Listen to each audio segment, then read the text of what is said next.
නපුරක් නම් ගෙනෙන්නේ සත්‍ය ඒ දැනකම් කතරම් බියකරුද. මේක ඉඩිබස් නාට්‍යයේ තෙරේසියස්ගේ ඩයලොග් එක. ඒ වගේ සමාජ පසුබිමක් තුල අපිට සිද්ධ වෙලා තියෙනවා ගෙවල් වලටලා ඉන්න. ඉතින් අපිට ඒ වුණාට ගෙදරට වෙලා ඉන්න බෑ. අපේ ජීවිතයේ අරමුණු දින ගොඩක් දේවල් තියෙනවා. ඒකද හීන හැබෑ කරගන්න කැමති දරුවන්ට අපොස උසස් පෙළ නාට්‍ය හා රංකලාව විෂයක් විදිහට හදාන දරුවන්ට අත්වලක් වශයෙන් මේ YouTube නාලිකාව පටන් ගන්නවා. අතේ ගොඩක් දෙනෙක් ඉන්නවා. ඉතින් අද අපි කතා කරන්නේ ඉඩිබස් නාට්‍ය ගැන. ඉඩිබස් නාට්‍ය කියන්නේ ග්‍රීක නාට්‍යයක්. මහා ග්‍රීක නාට්‍යකරු සොෆොක්ලිස්ගේ ඉඩිබස් නාට්‍ය ක්‍රිස්තු පූර්වයේ නිර්මාණය වුවත් එය අදටත් අපේ ජීවිත කම්පණයට කරන්න ප්‍රමාණාත්මකව හේතු වෙලා තියෙනවා. උදාහරණයක් විදිහට කියනවා නම් මේ රටේ පවතින මේ ලෝකේ පවතින වසංගත තත්ත්වය වගේම සමාන තත්ත්වයකින් තමයි ඉඩිබස් මාලිකෙන් එළියට එන්නේ. ඉඩිබස් කුසීතල රාජමාලිගාවේ සැපදිමින් ඉඳී මේ මාලිගාවෙන් එළියට ඇදලා දාන්නේ වසංගතේ. ඒකෙන්ද ලෝකේ ගොඩක් ජනනායකයින් අපකීර්තියටපත් උනේ මේ කාලේ. ඉඩිබස් වගේ ස්වයංවී පාලකයෙක් ඇස් සංග කරගෙන පිටුහල් වෙන්න හේතු වෙන්නේ පවතින වසංගත තත්ත්වය. ඉතින් මම පටන් ගන්නම් ඉස්සරලාම ඉඩිබස් නාට්‍ය පුරාවෘත්තය. අපිට ඉඩිබස් නාට්‍ය හදාරනකොට අපිට ඉස්සරලාම හදාරන්න වෙනවා සොෆොක්ලිස් කොහෙන්ද මේ නාට්‍යයට වස්තු විශේෂ හොයාගත්තා. වස්තු බීජය නම් තේමාව හොයාගත්තේ කොහෙන්ද කියලා. ඒක හම්බෙන්නේ අපිට හෝමර්ගේ ඔඩිස්සායිය කියන වීර කාව්‍ය තුලින්. ඒ වීර කාව්‍ය තුල අන්තර්ගත කතා පුවතක් ඇසුරින් සහ තවත් ඒ සමාජයේ පැතින් ජනප්‍රවාද විශ්වාස පදනම් කරගෙන තමයි ඉඩිබස් නාට්‍ය නිර්මාණය වෙලා තියෙන්නේ. එතකොට ඉඩිබස් නාට්‍ය පුරාවෘත්තය පදනම් වෙන්න මුලින් වෙන්නේ ඉඩිබස් කියන තීපය ජනාවාස වෙන්නේ කැඩ්මස් වංශයෙන්. කැඩ්මස් කියන මහා පුරුෂයා තීබේ ජනාවාස වෙනවා. ඊට පස්සේ ඔහුගේ පුත්‍රයා පොලිඩෝරස්ගෙන් අනතුරුව ලායුස් රාජ්‍යත්වයට පත් වෙනවා. ලායුස් විවාහ කරන්නේ යොකොස්ටා කියන බිසව. ඔවුන් දෙන්නාට උපදින දරුවෙක්. ඒ ඉඩිබස් උපදින්න ඉස්සර වෙලා මතයක් නැත්නම් ඩෙල්පි දෙවොල විසින් අනාමැතියක් පළ කරලා තිනවා. ලායුස්ට උපදින දරුවා දවසක තමන්ව ගහන පියාව ඝාතනය කරලා මව විවාහ කරගෙන දරුවන් හදන බවට. ඒක තමයි භයානක අනාගතය. ඒක නිසා ලායුස් සහ යොකොස්ටා බයයි. හැබැයි උපදින දරුවා පිරිමි දරුවෙක් වෙනවා. ඒ කාලේ සමාජයේ ක්‍රිස්තු පූර්ව යුගයේ සමාජය ආගමට හරි බයයි. ඒක නිසා ලායුස් සහ යොකොස්ටා කොච්චර අකමැති වුණත් තීරණයක් ගන්න මේ දරුවව ඝාතනය කරන්න. ඕන්ට ශක්තියක් නැහැ තමන්ගේ අත්දැකීම් දරුවන්ව ඝාතනය කරන්න. ඒක නිසා ලායුස් තමන්ගේ හිතවත්ම සගයෙකුට සමීපතමයෙකුට නැත්නම් රජවාසලේ ගෝපල්ලට මේ දෙරට දෙනවා මේ දරුවව දෙපා විදලා කර ගැට ගහලා සිතීරියන් කඳු බෙත්සට ගිහින් දාන්න කියලා. ඉතින් මේ ගෝපල්ලා මේ දරුවත් අරගෙන ඉපදිලා දවස් 3යි. යොකොස්ටා ඩයලොග් එකේ ඉපදිලා 3 දවස් වයසක දරුවා දෙපා විද එකට මැද අමුණා. ඒ ධම්මස් දිනේ පංගට කියලා. එතකොට මේ දරුවා උඩින් දාන්නේ දෙපා විදලා ඇවිදගෙනවත් යන්න බැරි වෙන්න. බඩ ගාගෙනවත් යන්න බැරි වෙන්න. මැරෙන්න ගිහින් දාන්නේ.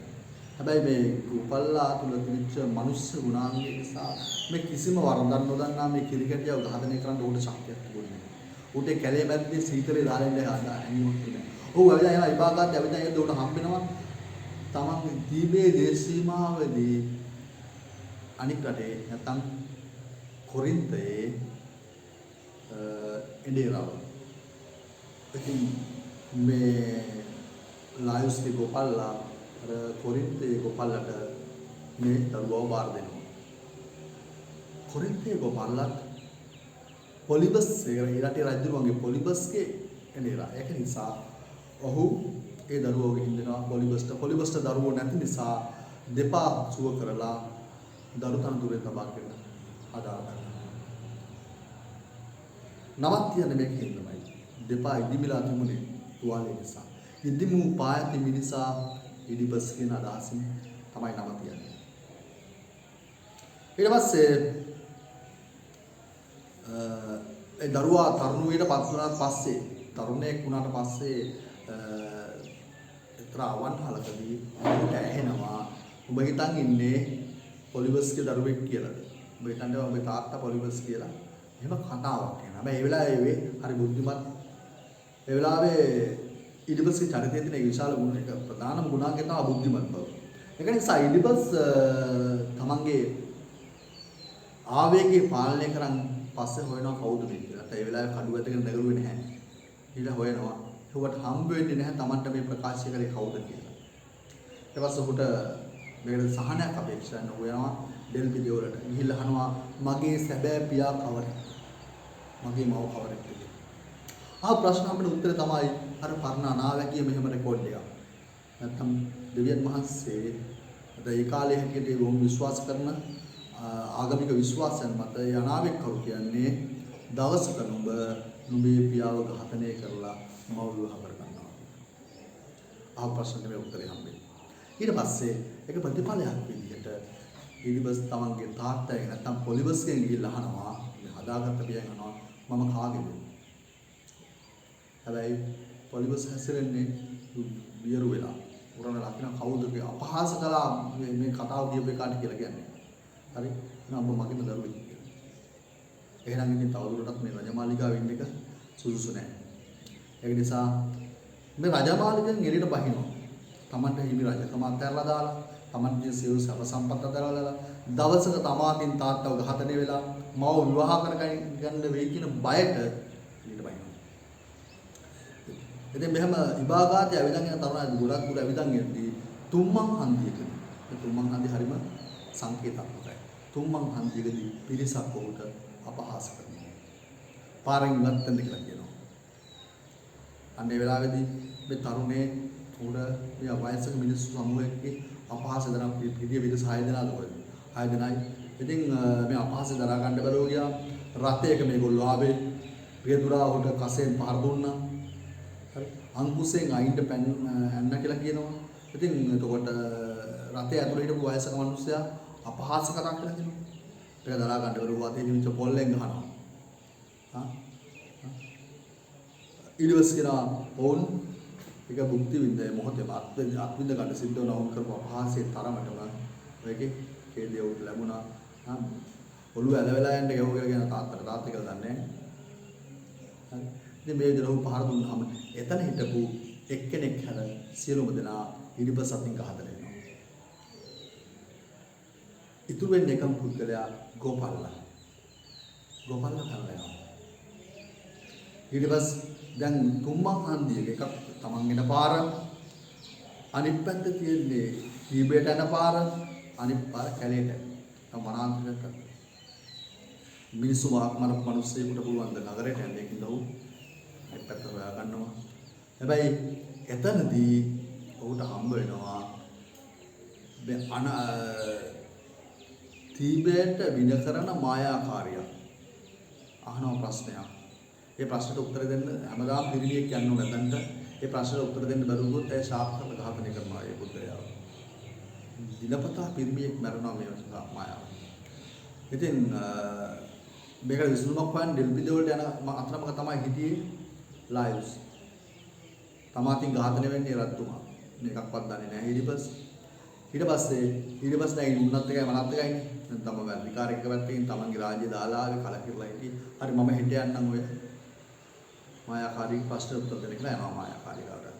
මේ මායාකාරී ගාවට ගියාම මායාකාරීන ප්‍රශ්නේ තමා උදේට 4 පයින්ද දවල්ට 2 පයින්ද හවසට 3 පයින්ද රාත් 4 පයින්ද යන සතා කවුද කියලා. දැන් මේකේ උත්තරය මිනිසා. මොකද මිනිසාගේ ජීවිතයේ ළමා කාලය, තරුණ කාලය, වයෝවෘද්ධ 3 පයින් යන කාලය කියන්නේ හැරමිටි යන කාලය, සඳහා සමය. ජීවිතය අවසන් කාලය. අන්තිමට ආපහු හැරමිටි යන බඩු බඩ ගන්නකට එනවා. මෙන්න මේ කතාවට උත්තරේ මිනිසා කියලා දුන්නට පස්සේ අර මායාකාරී ලැජ්ජාවට ලය පැල්ලනවා කියනවා ඒක පිට පඳුරු ප්‍රපාතයෙන් පල්ලෙහාට පැනලා මලාගෙන විවිධ මත තියෙනවා. කොහොම හරි රට බේරගත්ත විරුවා විදිහට ඊඩිපස් දීපෙට එනවා. ඒ වෙනකොට ලායුස් ඝාතනය වෙලා. ඝාතනය කරපු කෙනෙක් දන්නේ නැහැ. අර පැනලාපු ගෝපල්ලා කියන එකයි කියන්නේ සොර මුලක් පහර දුන්නා. කියන්න බෑනේ පස් දිනක් උදාහරණ කරුවේ ඒක මිනිස්සෙක් ඇවිල්ලා කියලා. ලැජ්ජයි නිකන්. ඒකින්ද කියනවා සොර මුලක් පහර දුන්නා කියලා. ඊට පස්සේ ඊඩිපස් ඊළඟට රජ වෙලා ඉන්නවා දැක්කාම ඔහු ඉල්ලා සිටිනවා ඈත ප්‍රදේශයට යන්න කියලා. මෙන්න මේ ආකාරයට ඊඩිපස් තමයි රජ වෙනවා තමන්ගේ රාජ්‍යය ඇතුලේ. තමන් උපම් මව්භූමියේ රජ වෙනවා. තමන්ගේ මව රැජින විදියට ලැබෙනවා. ਉਹ රජ වෙච්චා. ඒකින්ද ඔහු දන්නේ නැහැ. ජොකොස්ට දන්නේ නැහැ. ඔවුන් අතින් අර වැරද්ද සිද්ධ වෙනවා. තමන්ගේ මව ඝාතන, තාපියා ඝාතනය වෙලා අවසానයි.